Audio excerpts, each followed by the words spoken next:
ಮಾಡ್ಬೇಕು, ಇಂಥ ಕಡೆ ಇದೀವಂತ ಕರೆನ ಅಟೆಂಡ್ ಮಾಡ್ಬೇಕು ಅವರು.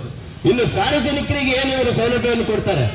ಯಾಕಂದ್ರೆ ಕಮಿಷನರ್ ಆಫೀಸಲ್ಲಿ ಇಲ್ಲ ಅಂದ್ರೆ ಅಲ್ಲಿ ಏನ್ ಮಾಡ್ತಾ ಇದಾರೆ ಅಂದ್ರೆ ಇವತ್ತಿನ ಬಿಲ್ ಕಲೆಕ್ಟರ್ಗಳಿರ್ಬೋದು, ಅಧಿಕಾರಿಗಳಿರ್ಬೋದು, ಯಾರೋ ಬರ್ತಾರೆ, ಬ್ರೋಕರ್ಗಳವರನ್ನು ಕರ್ಕೊಂಡಿರ್ತಾರೆ, ಹೋಗ್ತಾರೆ, ಅವರಿಗೆ ಏನು ಸೌಲಭ್ಯ ಆಗ್ಬೇಕು ಅದನ್ನ ಅವ್ರಿಗೆ ಮಾಡ್ಕೊಡ್ತಾರೆ. ಬಿಟ್ರೆ ಜನಸಾಮಾನ್ಯರಿಗೆ ಇವತ್ತು ಯಾವುದೇ ರೀತಿಯ ಸೌಲಭ್ಯ ಸಿಗ್ತಾ ಇಲ್ಲ.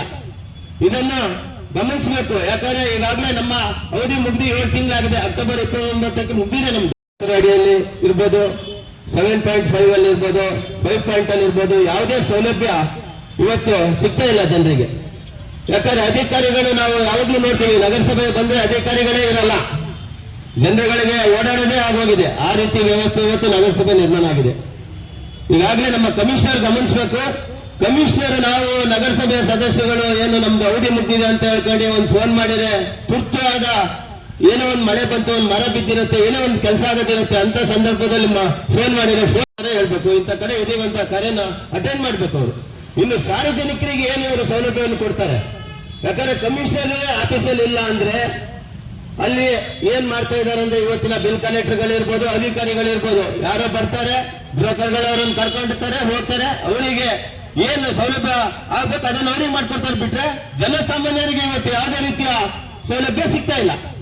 ಇದನ್ನು ಗಮನಿಸಬೇಕು. ಯಾಕಂದ್ರೆ ಈಗಾಗಲೇ ನಮ್ಮ ಅವಧಿ ಮುಗ್ದಿ 7 ತಿಂಗಳಾಗಿದೆ. ಅಕ್ಟೋಬರ್ 29ಕ್ಕೆ ಮುಗ್ದಿದೆ ನಮ್ದು. ಯಾವುದೇ ರೀತಿಯ ಅಭಿವೃದ್ಧಿ ಆಗ್ತಿಲ್ಲ. ಒಂದು ಚರಂಡಿನೂ ಆಗ್ತಿಲ್ಲ, ಒಂದು ಮೋರಿನೂ ಆಗ್ತಿಲ್ಲ. ಆ ರೀತಿ ಕೆಲಸಗಳು ಆಗ್ತಾ ಇದ್ದಾವೆ. ಆದ್ರೆ ಸಾಗರದಲ್ಲಿ ವಿಶೇಷತೆ ಅಂದ್ರೆ 15ನೇ ವಾರ್ಡು 17ನೇ ವಾರ್ಡು ನಿರಂತರವಾಗಿ ಕೆಲಸ ಆಗ್ತಾ ಇರುತ್ತೆ. ಇದನ್ನು ಸ್ಥಳೀಯ ಶಾಸಕರು ಕೂಡ ಗಮನಿಸಬೇಕು. ಎಲ್ಲಾ ವಾರ್ಡಿನ ಜನತೆ ಕೂಡ ಅವರಿಗೆ ಓಟ್ ಕೊಟ್ಟು ಇವತ್ತು ಗೆಲ್ಸಿದ್ದಾರೆ.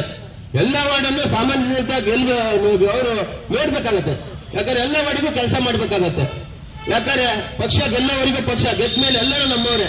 ಪ್ರಜಾಪ್ರಭುತ್ವ ವ್ಯವಸ್ಥೆಯಲ್ಲಿ ಎಲ್ಲರಿಗೂ ಕೇಳಕ್ಕೆ ಹಕ್ಕಿರುತ್ತೆ. ಇವತ್ತು ಅಭಿವೃದ್ಧಿ ಎಲ್ಲ ಶೂನ್ಯ ಆಗೋಗಿದೆ. ಏನೇ ರೀತಿ ಯಾವುದೇ ರೀತಿ ಕೆಲಸ ಆಗ್ತಾ ಇಲ್ಲ ನಗರದಲ್ಲಿ. ಈಗಾಗಲೇ ನಮ್ಮ ನಗರಾಧ್ಯಕ್ಷರು ಇವತ್ತು ಒಳ್ಳೆಯ ಒಂದು ಯೋಚನೆ ಮಾಡಿ ಇವತ್ತು ಈ ಕಾರ್ಯಕ್ರಮವನ್ನು ಹಾಕೊಂಡಿದ್ದಾರೆ. ಈ ಕೂಡಲೇ ಅಧಿಕಾರಿಗಳು ಏನು ಇವತ್ತು SC ST ಗೆ ಏನು ಸೌಲಭ್ಯ ಸಿಗಬೇಕು ಆ ಸೌಲಭ್ಯವನ್ನು ಕೂಡಲೇ ಅವರಿಗೆ ಕೊಡುವಂತ ವ್ಯವಸ್ಥೆ ಆಗಬೇಕು. ಹಾಗೆ ವಿಕಲ ಚೈತನ್ಯರು ಕೂಡ ಅವರು ಅಂಗವಿಕಲರು ಕೂಡ ವೆಹಿಕಲ್ ಕೆಲವೊಂದು ಉದ್ಯೋಗಕ್ಕೆ ಕೂಡ ಕೆಲವೊಂದು ಬ್ಯಾಂಕ್ ಮೂಲಕ ಅವರಿಗೆ ಕೊಡೋದಿರುತ್ತೆ ಲೋನು. ಅದಕ್ಕೂ ಕೂಡ ಕೂಡಲೇ ಆ ಫೈಲ್ಗಳನ್ನು ಕಳಿಸಬೇಕು. 6 ತಿಂಗಳಾದ್ರೂ ಫೈಲ್ ಅವರು ಟೇಬಲ್ ಹಾಕೊಂಡು ಅಡಿಯಲ್ಲಿ ಹಾಕೊಂಡು ಕುತ್ಕೊಂಡಿದ್ದಾರೆ. ಅದನ್ನ ಯಾರು ಗಮನಿಸಬೇಕಾದವರು? ಕಮಿಷನರ್ ಗಮನಿಸಬೇಕು. ಕಮಿಷನರಿಗೆ ಶಾಸಕರು, ಸ್ಥಳೀಯ ಶಾಸಕರು ಹೇಳ್ಬೇಕು. ಯಾಕಂದ್ರೆ ಈಗಾಗಲೇ DC ಆಡಳಿತ ಇರೋದ್ರಿಂದ DC ಯಾವತ್ತು ಕೂಡ ಸಾಗಕ್ಕೆ ಬಂದಿಲ್ಲ. ಇಲ್ಲ ಎಸ್ವರಿಗರ ಇನ್ಚಾರ್ಜ್ ಕೊಡ್ಬೇಕು. ಆ ರೀತಿಯಲ್ಲಿ ಒಂದು ಕೆಲಸವನ್ನು ಮಾಡ್ಬೇಕಾಗತ್ತೆ. ನಾವು ಈಗಾಗಲೇ ಗಮನಿಸ್ತೀವಿ, ಯಾವುದೇ ರೀತಿ ಕೆಲಸಗಳು ಕೂಡ ಇವತ್ತು ಸಾಗರ ನಗರದಲ್ಲಿ ಆಗ್ತಾ ಇಲ್ಲ. ಸ್ಥಳೀಯ ಶಾಸಕರು ಇದನ್ನು ಗಮನಿಸಿ ಎಲ್ಲಾ ವಾರ್ಡನ್ನು 31 ವಾರ್ಡ್ ಕೂಡ ಅವ್ರದೇ ಅಂತ ಹೇಳ್ಕೊಂಡು ಒಳ್ಳೆ ರೀತಿಯಲ್ಲಿ ಈಗಾಗಲೇ ಮಳೆಗಾಲ ಬರ್ತಾ ಇದೆ, ಈಗಾಗಲೇ ಶುರು ಆಗ್ಬಿಟ್ಟಿದೆ, ಮುಂಗಾರು ಶುರು ಆಗ್ಬಿಟ್ಟಿದೆ. ಆ ರೀತಿಯಲ್ಲಿ ಇದ್ದಾಗ ಅಲ್ಲಲ್ಲೇ ಚರಂಡಿ ಬ್ಲಾಕ್ ಆಗಿದೆ, ಮೋರಿ ಬ್ಲಾಕ್ ಆಗಿದೆ, ಮರ ಮುರ್ಕ ಬೀಳ್ತಾ ಇದೆ.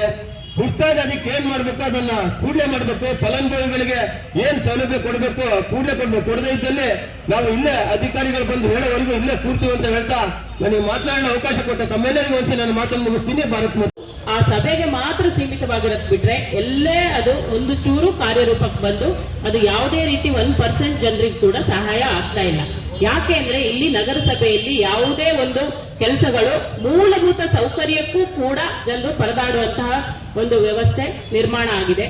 ಇದಕ್ಕೆ ಉದಾಹರಣೆ ನಮ್ಮ ನಗರಸಭೆಯ 20ನೇ ವಾರ್ಡ್ನಲ್ಲಿ ನಮ್ಮ ಮನೆಯ ಪಕ್ಕದಲ್ಲೇ ಒಂದು ನಗರಸಭೆಯ ಬಾವಿ ಅದು ದುಸ್ಥಿತಿಯಲ್ಲಿ ಇದ್ದು ಸುಮಾರು ಈಗ 1 ವರ್ಷ ಆಯ್ತು. ನನ್ನ ಹತ್ರ ಅಕ್ನಾಲೆಜ್ಮೆಂಟ್ ಕೂಡ ಇದೆ.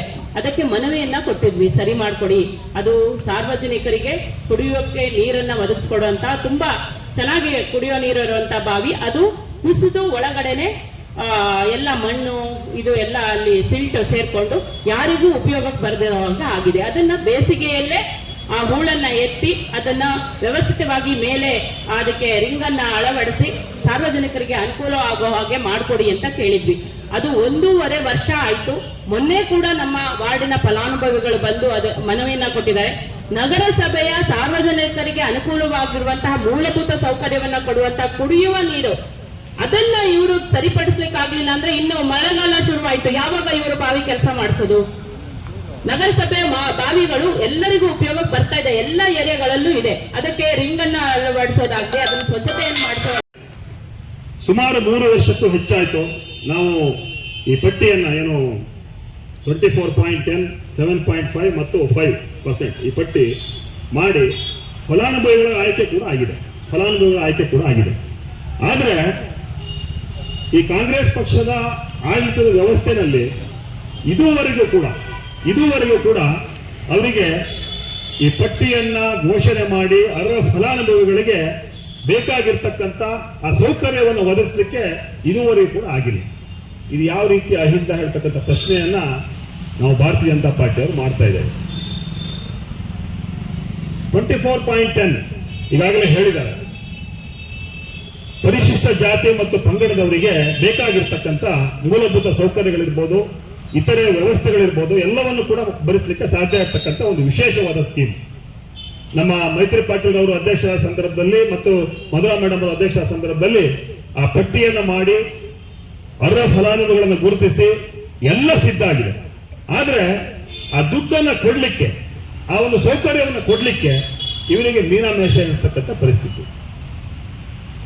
ಹಾಗಾದ್ರೆ ಸಾಗರದಲ್ಲಿ ಏನ್ ನಗರಸಭೆ ನಡೀತಾ ಇದೆ, ಇಲ್ಲಿ ಅದಕ್ಕೆ ಸಂಬಂಧಪಟ್ಟಿರ್ತಕ್ಕಂಥ ಆಡಳಿತದ ವ್ಯವಸ್ಥೆಯಲ್ಲಿ ಅಧಿಕಾರಿಗಳು ಇದಾರ ಇಲ್ವೋ?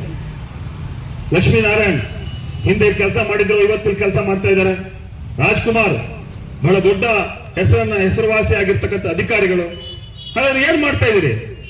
ಕೊಡ್ಬೇಕಾಗಿರ್ತಕ್ಕಂಥ ಅರ್ಹರಿಗೆ ಯಾಕೆ ನೀವು ಕೊಡ್ತಾ ಇಲ್ಲ? ನೀವು ನಿಮ್ ಜೋಬಿಂದ ಕೊಡ್ತಾ ಇದ್ದೀರಾ? ಈ ಪ್ರಶ್ನೆಯನ್ನು ನಾವು ಕೇಳಬೇಕಾಗತ್ತೆ. ಯಾಕಂದ್ರೆ ಇವತ್ತು ಶಾಸಕರು ಇಲ್ಲಿ ಆಡಳಿತದ ವ್ಯವಸ್ಥೆಯನ್ನ ಇವತ್ತು ನೋಡ್ಕೊಳ್ತಾ ಇರ್ತಕ್ಕಂಥ ವ್ಯಕ್ತಿಗಳು. ಮಧುರಾ ಮೇಡಮ್ ಹೇಳಿದಾಗೆ ಸಭೆಯನ್ನ ಮಾಡ್ತಾರೆ. ಸಭೆಯಲ್ಲಿ ಬಹಳ ಕಠಿಣ ಕ್ರಮದ ಭರವಸೆ. ಈ ಸ್ವತ್ತನ್ನ 2 ದಿನದಲ್ಲಿ ಮಾಡದೇ ಇದ್ರೆ ನಿಮಗೆ ಸಸ್ಪೆಂಡ್ ಮಾಡ್ತೀವಿ ಅಂತ. ಎಷ್ಟು ಜನ ಸಸ್ಪೆಂಡ್ ಮಾಡಿದ್ದಾರೆ 3 ವರ್ಷದಲ್ಲಿ? 3 ವರ್ಷ ಆಯ್ತು. ಎಷ್ಟು ಜನ ಸಸ್ಪೆಂಡ್ ಮಾಡಿದ್ದೀರಿ? ಇವತ್ತಾರು ಆ ಈ ಸ್ವತ್ತು ಸರಿಯಾಗಿ ಸಿಗ್ತಾ ಇದೆಯಾ?